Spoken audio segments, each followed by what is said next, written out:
I removed the fan, held on by four 5mm hex Allen bolts. And I removed the coolant reservoir. It has 3 bolts, Torx. Then there's upper hose, lower hose that goes to the lower radiator, and a don't know if this was the one. I think it was the coolant temperature or coolant level sensor goes right here. Gonna disconnect this turbo. There's a hose clamp over here. Not a great angle for the screwdriver, but anyway, I'm gonna get that hose clamp loose and then I'll pull it off. Took the hose clamp off of this. I believe this is the wastegate. It was here. Pulled it off so I could get my screwdriver in here to get this hose clamp off. That's down over here. Now I believe this will come off. There's a well, actually I unhooked the connector, but let's see. Oh, it's plugged into the pipe. There's a clamp on it. I want to see if I can get this off it. It's coming off.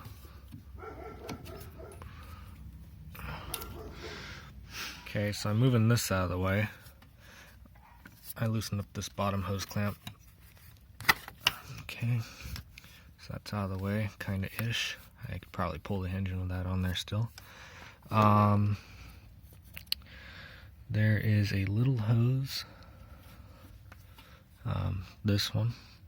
This goes from here, it goes down behind here, and then it goes right here.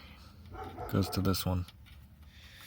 I'm going to take that off because that's connected to the turbo and I need this off. This one goes down here. I'm going to just take this clamp off, get another hose clamp, take those off. I'll be back. Got all this out of the way. Something else to add to the pile. The turbo impeller does have a little bit of play in it. It's not that bad for having 140,000 miles on it. It's not that bad. Alright, we do need to remove this lower hose. I did loosen that hose clamp. Let's see. It's kind of a stiff hose. Don't know if it'd be better to remove it from the bottom. Let's see.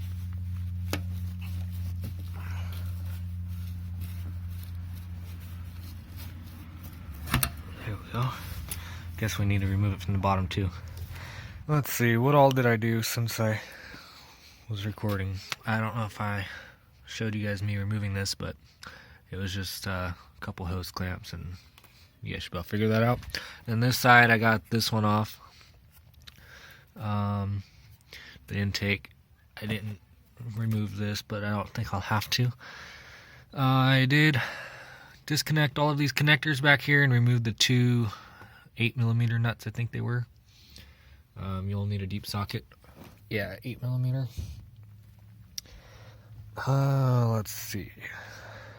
Disconnected the power steering line, and I disconnected the line at the reservoir, so I'll just have the rubber hose up over here dangling around. And then I disconnected the turbo coolant lines, as you can see. I'm going to try to take these 3 bolts off. They're either 17mm or 18, not sure yet. Okay, removing the exhaust at the turbocharger. I found it easier to remove this hex nut that goes through this bracket and get the lines out of the way, and then you can get a socket and a ratchet in here. The other ones are fairly easy to get to. I was able to use an extension with my impact, but this one I can't get the extension to fit through here. I was going to remove the fuel lines, but this one's a bolt-on, this one's a clamp, and I really didn't want to mess with the clamp, so I'm just going to take the whole fuel rail off, and if the lines are long enough, swing it over there with the hood latch.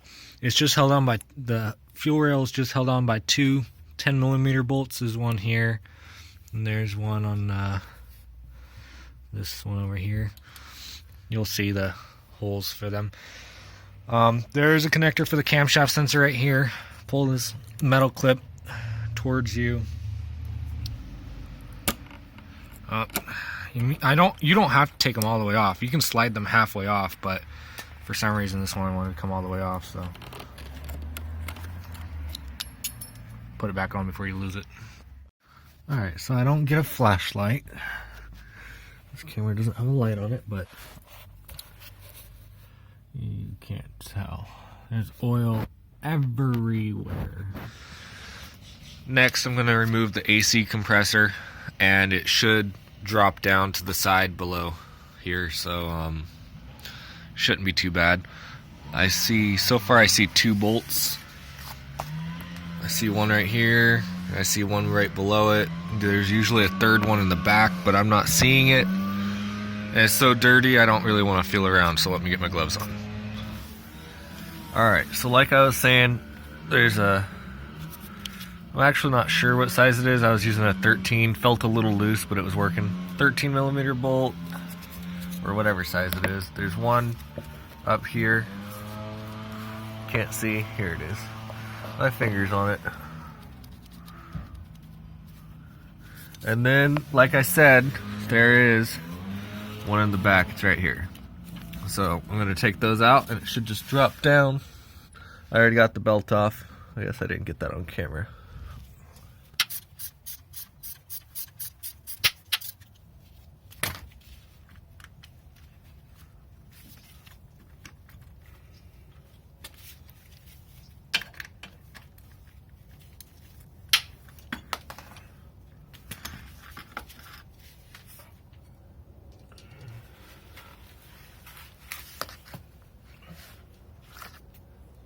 Okay, that's pretty dirty. I feel like I need a new pair of gloves now.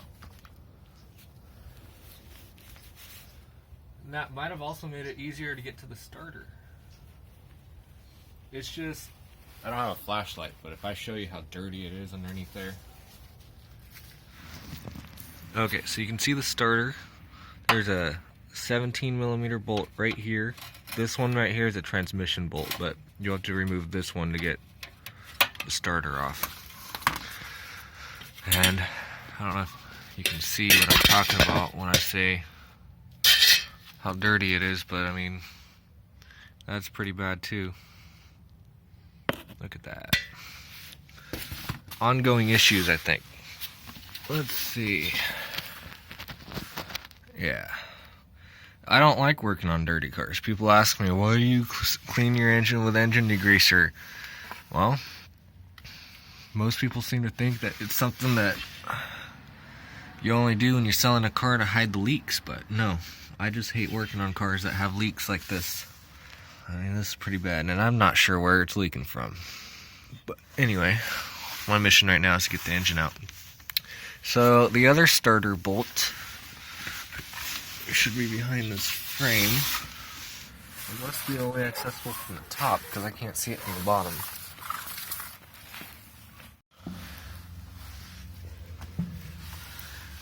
So for the starter, there is a hex nut right there that's holding on a bracket on the starter, so it gives some support for the back of it. I'm hoping it's just those 2 bolts, but I really do think there's a third, so I'm going to take that out and see where I'm at. Alright, well, I believe that 17mm bolt right there is the last starter bolt, so I'm going to take that off. I did remove some hoses here to make some more room. It wasn't really that big of a deal, just hose clamps and yank them off, so I didn't feel a need to record it. Trying to remember what I've done off camera here. This is a different day, so I don't really remember what all I did. Oh yes, this is what I was going to forget. I unbolted the bracket that's on the block holding the transmission lines. There's a hex screw. Actually, no, I'm wrong. It's a little tiny one. Here it is. Nope, this one. 10mm bolt, hex, and then, don't know if I told you guys, I unbolted these 3 17mm bolts. This one back here It's really fun. If you have a flexible head ratchet, it'd probably be the way to go. Unbolted the motor mount. There's actually nothing behind the mount. It's just pressed up against the, so this rubber just slides onto the frame, and then it just gets held in tight to the engine. There was a wire, oh yeah, ground wire as well. There's a ground wire that bolts on right here, 13mm bolts, I believe. And this was just being held on to the starter on this bolt right here. It's either 8 or 10mm. And I don't remember where this one was, but it was on camera. I think, oh, it went to the, it was the main wire to the starter, so it went over there. All right, so made some progress. And then back here, I believe this is the EGR valve. I took it off to get more room to the transmission bolts. This one back here isn't fun to get to. What I ended up doing was I took my breaker bar. Now it's loose and I can use my small ratchet. But what I ended up doing was I took my breaker bar. It's nice and long, and it bends at the top, and it actually bends below a 90-degree angle, so I can kind of bring it back towards the engine a little bit. And I'm just showing you guys how I did it, so maybe it'll make it a little easier for you guys, because I was struggling with this bolt here. So this is what I did. It's a 16mm bolt, the one that I'm talking about.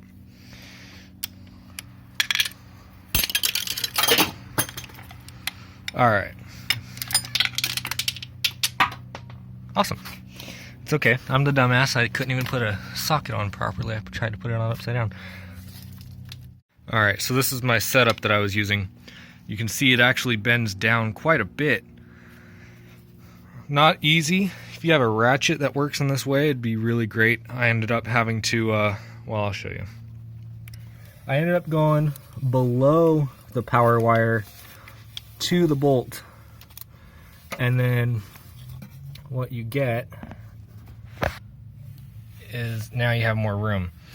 But the reason you should have a ratchet is because the offset of the, I'll just use this one for example, the offset when I have it in like this compared to when I have it in one rotation, I actually, each time I turned it, the amount that I can turn it, I had to take it off, turn it 90 degrees, and put it back on to get the next turn. So anyway, that was a struggle. And the next struggle is going to be the ones that are behind the frame back here. I don't know if you can see them, because they're actually above this frame. So I'm going to lift the engine up and hope that I can get to them. But we'll see. I'm going to take the starter off first, so that's why I was taking that one big bolt out in the back. So I got that bolt out that was right here, and I misjudged where it was. That's actually just a transmission bolt. This one down here, this one's the starter bolt. It goes through the starter, or goes through the transmission as well, so it is a transmission bolt. But alright, so I broke it loose. I used a breaker bar, or a cheater bar, I mean. Put it on my ratchet and it worked. Now it's loose. So I'm going to get that out and pull the starter off. It's a 16mm as well. Well, I got the starter bolts out. Starter is now loose. The motor mount and this oil line for the turbo is kind of in the way. Since the turbo line has to come off anyway, and the motor mount as well, figured might as well take the turbo line off now, the oil for the turbo. So I'm going to drain the oil so I don't get oil all over the place.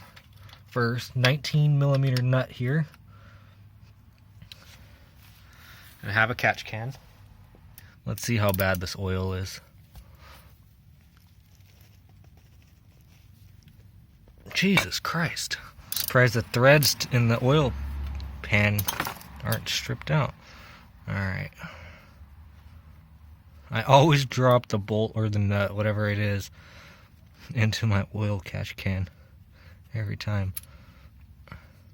There might be a copper crush washer that might need to be replaced. I'm going to look at it and see if it's a copper one. Damn it. What did I say? Oh, here it is. Every time, man. The oil actually doesn't look that bad for being blown head gasket. We'll let it come out and see what it looks like towards all of it after it's all out. The oil line from the turbo is held on by two 5mm Allen bolts. Remove those and it should just slip off. There we go. Oh, I don't see it. Oh wait, is there a gasket on there? Oh, there's a gasket on here. Okay. Alright. Got the starter out. It's amazing. Awesome. I'm happy.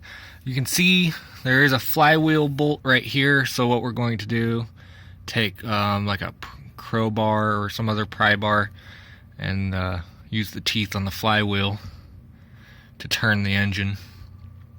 And then turn it until we get this bolt. There's 3 of them. I believe they're T45s. Alright, so I got that flywheel bolt to come to the spot where I can take it off at. I just ended up taking this crowbar. I used it at this angle, and I would just shove it up here in the corner like this and then pry down. I don't want to though because I need to get that bolt out. So anyway, let's find out what size it is. So I got all 3 torque converter bolts out. They were T55, not T45. Big one. And really wasn't that bad. I said I was prying down, spinning the flywheel counterclockwise, but after I started doing it, I found it easier because I have more pry doing it from the bottom, spinning it upwards. And it does slip for me a lot, but it doesn't look like it's damaging the teeth of the flywheel. So, well, that worked. So I'm going to get the rest of the transmission bolts out, then I have the motor mounts. Let's get started. I'm working on this bolt. It's right there. You can see the socket on it. I put it on this little ratchet and had it right here and pulled up as hard as I could. Did scratch myself. I'm not gonna cry tears. So got that one. I think there's another one down here. Okay, so I didn't remove the other one. I just broke it loose. You can't really see where my ratchet is, but my ratchet, you might be able to see where my ratchet's going. 16mm bolt behind here as well, and another 16mm transmission bolt down here.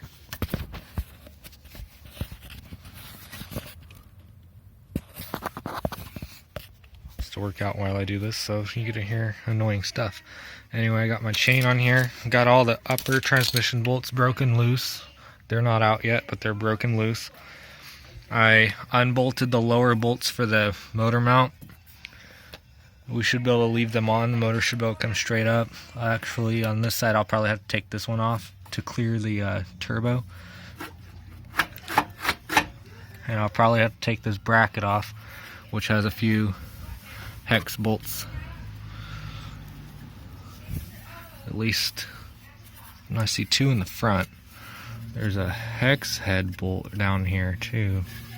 I highly doubt it's just going to be these 2 front ones. Oh, there's another Allen one in the very back corner, right where this top one is. Here, there's one of those in the back of it on the top. We'll see what happens. Okay, so I lifted the engine up to give me a little bit more clearance over here. These are the lower transmission bolts. And what I found worked for me was take a wrench and with this angle, get it on the bolt or the nut, get it on there, and I could actually turn it. So this one's loose. This one's not. I don't know if this is the right size. These are 16mm down here. This one, I think it's too small. But anyway, that's what's working for me. So you can see all the lower bolts from down here. So I think it's all of them. There is that one with the thread sticking out there. There's one here, and one here. This one's pretty loose. It was really easy for me to get to. I even used extensions from the front and did it that way. Anyway, I'm gonna get these out. Remember that transmission bolt that was on the passenger side that had threads?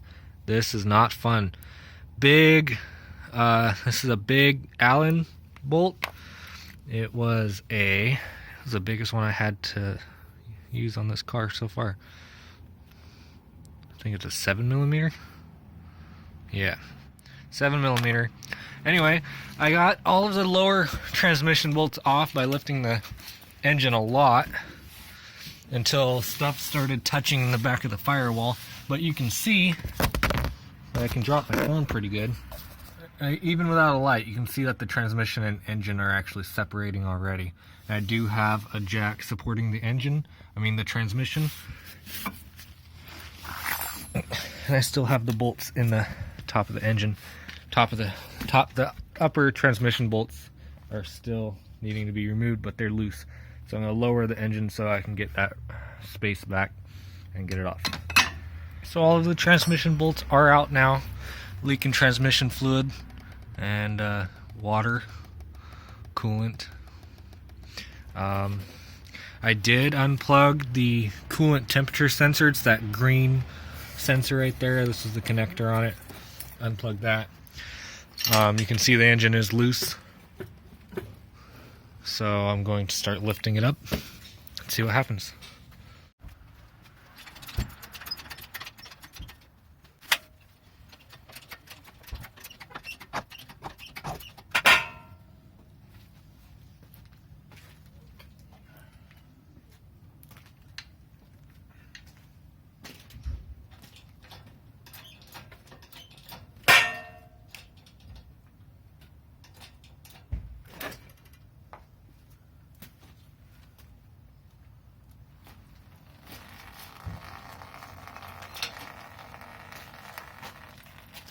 I was thinking if I unbolted it from here, it'd go straight up, but the motor mount and a bracket is in the way. I can take that off though.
My jack is broke. Alright, so it's out. My dad ended up getting it out while I was at work. So, I guess unplugging these connectors up here was a waste of time because they can't really come out. They're like tied together and stuff. So he just disconnected everything from the engine and pulled it out. Quite a bit of sensors back here. You can see how much oil was really in the water. I'm happy that there wasn't really much water in the oil over there. So anyway, it's out. The jack is working. He bled it pretty easy. You just lower the jack all the way, and I guess you open up this bleeder valve somehow and just pump it up, and the oil burps itself and bleeds it. So anyway, it's out. So I'm going to do a teardown now. That'll be a second video. But anyway, I hope this video is helpful. I don't know if I mentioned it, but there was a bracket on the bottom of this engine that kind of went here, and the motor mount set underneath the turbocharger, and I took that off, the bracket, and the mount came off with it. It's right here. It was 3 hex bolts. They were pretty big. I don't remember what size it was, but they were the biggest ones I had to use so far. But if I find out what size they were, I'll post it in the video.